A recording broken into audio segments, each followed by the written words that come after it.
In 1485, Portuguese sailors stumbled upon a city in West Africa that shattered everything they thought they knew about civilization.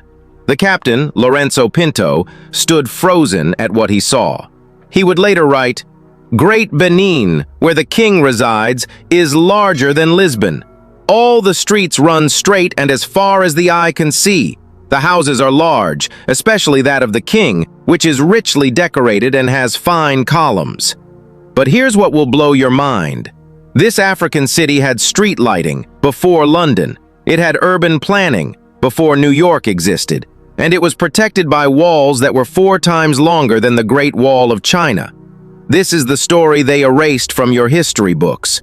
When Portuguese traders first arrived at Benin City in the 1480s, they expected to find what European propaganda had promised them: primitive villages, disorder, chaos. Instead, they found a metropolis that made their own capital cities look medieval. Captain Pinto couldn't hide his shock. He continued, "The city is wealthy and industrious. It is so well governed that theft is unknown, and the people live in such security that they have no doors to their houses." Read that again. No doors.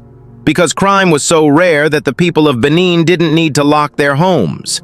The streets were wide, perfectly straight, and stretched as far as the eye could see. At night, tall metal lamps fueled by palm oil lit up the main thoroughfares, especially near the Oba's palace. While Europeans were still navigating dark, filthy streets with chamber pots being emptied from windows, Benin City had public street lighting. The kingdom's artisans created bronze and ivory sculptures so intricate that when Europeans later looted them in 1897, they refused to believe Africans made them. They were that advanced, that beautiful, that impossible by colonial standards. But the crown jewel of Benin's engineering prowess wasn't the palace, the art, or even the street lamps. It was something that should have been impossible to build without modern machinery: the walls of Benin. Let me give you the numbers first, because you need to understand the scale we're talking about. The walls of Benin, known locally as Iya, stretched over 16,000 kilometers at their peak. To put that in perspective, the Great Wall of China measures about 4,000 kilometers. Benin's walls were 4 times longer. They enclosed not just Benin City, but hundreds of surrounding villages and farmlands across 6,500 square kilometers of territory. Some sections of the outer walls stood 20 meters high. That's about 6 stories tall. And every single meter was built by hand. Construction began as early as 800 AD, centuries before the European medieval period. The walls were completed in the mid-1400s under the reign of Oba Iware the Great, though earlier rulers like Oba Ogwola had laid the groundwork. Here's how they did it. Workers dug massive ditches called moats and used the excavated earth to build the outer walls. These walls were then reinforced with wooden palisades, creating a barrier that was both defensive and architectural genius. The construction required an estimated 150 million man-hours of labor. Think about that. 150 million hours, all done manually by thousands of laborers working across generations. This wasn't random construction either. According to ethno-mathematician Ron Eglash, Benin City was designed using fractal geometry, a mathematical concept where smaller parts reflect the structure of the whole. Each compound mirrored the layout of the broader city, with streets radiating out from the Oba's palace like spokes on a wheel. The city was zoned with precision. Royalty and nobility lived in central districts near the palace. Artisans had their quarters. Warriors had theirs. Farmers occupied designated zones further out. The walls and moats weren't just barriers. They were sophisticated tools for urban organization and political control. But the Iya were more than just engineering marvels. They were symbols of power, spirituality, and cultural identity. The walls marked the boundary between the sacred and the profane. Some sections were associated with specific deities or ancestors and were maintained as holy sites. Shrines were embedded within the walls, blending governance with religion in a way that reinforced the Oba's divine authority. To outsiders and internal rivals, the walls sent one clear message. The Edo people were not to be underestimated. Their kingdom was organized, powerful, and built to last. The very process of building the walls reinforced this power. When the Oba decreed that walls be constructed or maintained, thousands of workers mobilized. This collective labor wasn't just about defense, it was about loyalty, unity, and centralizing the kingdom's control. The walls also regulated trade and movement. Fortified gateways controlled who entered and exited the city. Markets, religious sites, and administrative posts were carefully organized within the zones created by the walls. Everything had its place. Everything had its purpose. For centuries, the Kingdom of Benin thrived behind these walls. It traded with Europeans on its own terms, exporting ivory, pepper, and palm oil, while importing firearms and luxury goods. The Portuguese, Dutch, and British all sought favor with the Oba because Benin controlled access to vital trade routes. But Europe's hunger for control was insatiable. In 1897, everything changed. A British trading party, led by acting Consul General James Phillips, attempted to enter Benin City during a sacred festival when the Oba had forbidden foreign visitors. The party was ambushed.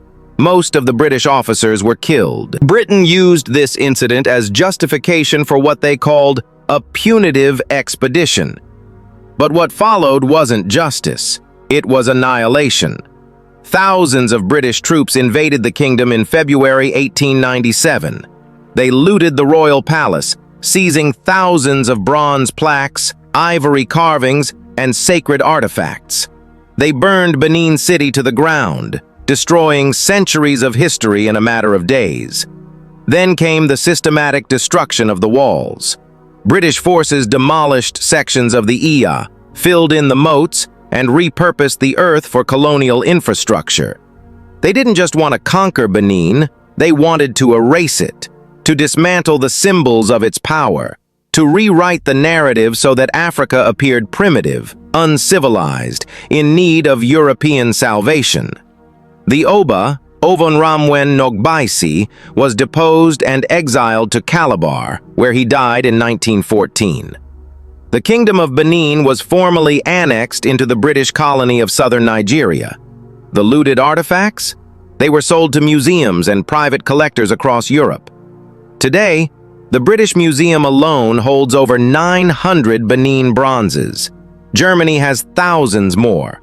France, the Netherlands, the United States, they all profited from Benin's destruction. And for over a century, these institutions refused to return what they stole. More than 125 years after the British destroyed Benin City, remnants of the walls still survive. Some exist as deep trenches or raised embankments hidden behind compounds and farmland.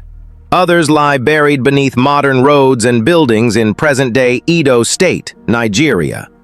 A few sections are still maintained as sacred or historical sites by local communities who remember what the walls once meant. In the 1990s, satellite imagery and archaeological studies began to reconstruct parts of the original layout. In 1995, UNESCO placed the Benin earthworks on its tentative list of World Heritage Sites, recognizing their global importance. But the walls remain under threat. Urban sprawl continues to encroach on what little remains. Erosion, environmental pollution, and lack of public funding endanger preservation efforts. Cultural activists, historians, and the Benin Royal Court are fighting to protect these sites, but they need support. There's also been progress on another front, the return of the looted artifacts. In 2021, Germany began returning Benin Bronzes. In 2022, the Smithsonian Institution in the United States returned 29 artifacts. The British Museum is under increasing pressure to do the same, though they continue to resist. But here's the truth. Even if every artifact is returned, the knowledge lost when the British burned Benin City can never be fully recovered. Oral histories survived, but much of the technical expertise about how the walls were built, maintained, and used was severed when the kingdom fell. The walls of Benin force us to reconsider everything we were taught about Africa. They challenge the colonial-era myths that painted Africa as a continent without architecture, without order, without political complexity. They testify to the ingenuity of a society that mastered engineering, urban planning, mathematics, and symbolism centuries before European contact. Benin City had street lighting before most European capitals. It had urban zoning before modern city planning existed. It built walls 4 times longer than the Great Wall of China, without machines, without written blueprints, using knowledge passed down through generations.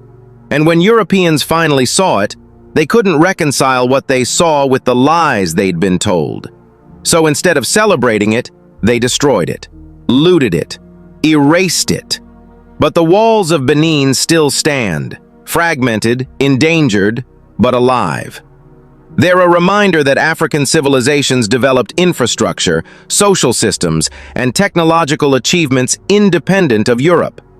They're proof that the story we were taught was incomplete at best, and a deliberate lie at worst. If you learned something new today, hit that like button and drop a comment below. What shocked you most about the Benin Kingdom? Have you visited the walls or seen the Benin Bronzes in a museum? Let's talk about it. And if this is your first time here, subscribe and turn on notifications because we're uncovering more hidden African history every week. Stories that were buried, civilizations that were erased, truths that deserve to be told. The walls of Benin may be broken, but the legacy of the Edo people is unbreakable. We'll see you in the next one.